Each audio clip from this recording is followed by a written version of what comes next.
నమస్తే. నేను మీ Sanapala నాగచంద్రుడు, advocate. Development agreement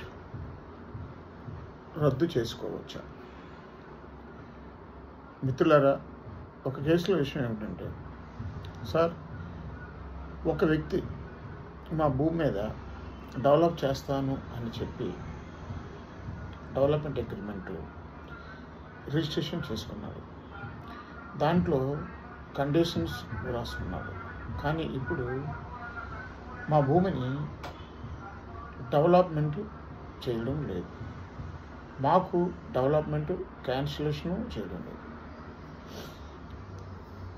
మరి ఈ సందర్భంలో మాకు పరిష్కారం ఏమిటి? మిత్రులారా, ఎవరైనా సరే ఒక నాన్ అగ్రికల్చరల్ ల్యాండ్లో లేఅవుట్ చేస్తామని, లేకపోతే అపార్ట్మెంట్ నిర్మాణం చేసి ఇస్తాను అని మనతోని డెవలప్మెంట్ అగ్రిమెంట్